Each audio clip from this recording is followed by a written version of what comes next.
Good morning. It is 6:27 a.m. on Monday, June 17th, 2019.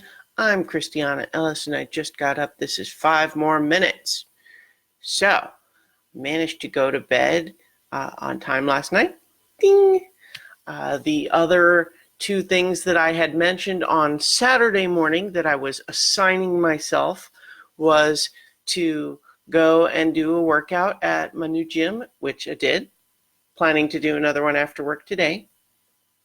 And also cleaning. And as you can see behind me, if you compare that to previous videos, I have done some cleaning and reorganization. I am not finished. I've not done my whole apartment, but I have made progress in terms of getting things a little bit more organized, trying to see if I can do a refresh of the areas where I just said, oh, here's a bunch of stuff in boxes, maybe I'll need it someday.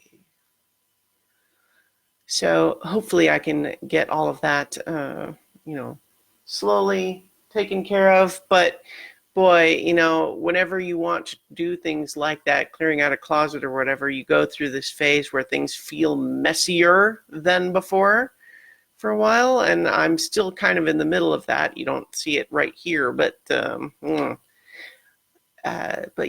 working on that.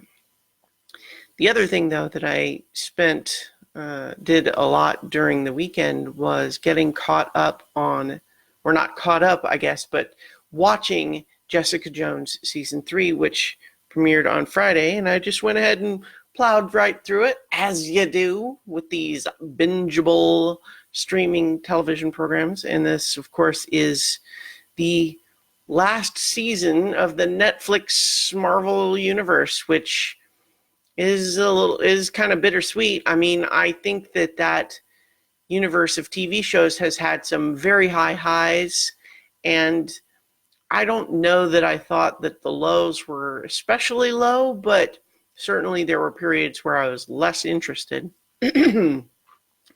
And even each of the seasons tends to be 13 episodes, and almost all of the seasons I felt like probably would have been better as 10 episodes, because they always seem like there's a little bit of a soggy middle where they're just kind of keeping the problems from being solved so that they can stretch it out. But, so season 3 of Jessica Jones, I actually liked quite a bit. And so it was a little bit of a surprise to look around on the online consensus and see that a lot of people are saying they thought it was not good. I can see, I guess, certainly there are some things that happen in it that are, I mean, that you're not happy that they're happening, right? It's, this is a show about people in stressful situations, but I really liked where it took things, because in some ways you could look at Jessica and say that she is backslid a little bit on her character development, but I would actually disagree. Certainly some of her superficial behavior may have backslid, but what she has come to a place that's very different from season 1 is being committed to actually trying to be a hero, to try to actually do good for people, help people who need it, and also to do things the right way. I mean, in particular, the sort of main antagonist of the season is absolutely someone where if she were to be just an anti-hero, say like Punisher, for example, problem solved. She knows who this guy is. She can find him. She just goes and kills him, right? Like, if that's how she was going to handle things, she could do it. But she's committed herself to trying to stop him the right way, meaning bringing him in along with evidence that will allow him to be convicted and put in prison for a long time. And that turns out to be really hard. And so the show is rightly making her work for that outcome. And of course, when I say work in this context, that's a lot of heartache for her to deal with. And it's complicated, and the stakes are real. So I'm not going to spoil anything, but just to say that that's kind of one of her overall objectives, and this idea that she's committed to it and doing the hard work. And now she has backslid a little bit in terms of her behavior, like the way she treats people, that she's certainly drinking a lot, even when she's been given like strict advice not to. She continues to anyway. And so she's certainly got some maladaptive behaviors going on. But in some ways, those are, when you've made a big change in your life, sometimes you regress on the little things. That's kind of what's going on, because she has made this decision to, as she would put it, to give a shit. And so I think that's great. Now, in the meantime, we've also got Jaren Hogarth, played by Carrie-Anne Moss, who is, determined to try to stay powerful in her own mind as she is dealing with a health diagnosis. And she continues to be amoral, perhaps.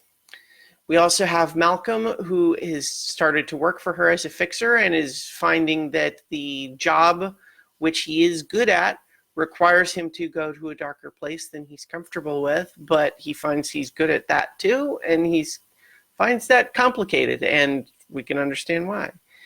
And then, of course, Trish has gotten herself powers after last season, and so we see what she's been up to, and she and Jessica have a very complicated balancing act between them, because Trish is the one who's always felt like you always saw your powers as a burden, whereas I sought them out. I wanted this. I can take up the hero mantle that you never wanted. But we also saw what she was willing to do in order to get those powers and the way she behaved. And we sort of think that personality type now with superpowers maybe is not the best way to actually get someone put away in prison for a long time. She's impulsive. She doesn't necessarily take the time to do things the right way. So there's a lot of tension going on, and I actually found the season really good. Obviously, your mileage may vary, given that a lot of people out there are reviewing it poorly, but I liked it. And I hesitate to even bring something up because it could be considered a minor spoiler, and I'm not going to spoil the details, but only the very concept of a trope that is explored in this. So I'll say, if you really want no spoilers at all, go ahead and check out here. But I'm not going to give the details of it, just the concept of a thing that happens in the season. And so here we go. I saw on Twitter someone complaining about a fridging in this season, but I would disagree pretty wholeheartedly, because if you wanted to call what happens in this season a fridging, you're pretty much just going to have to start saying that anytime a secondary character in any story ever is killed, that's a fridging.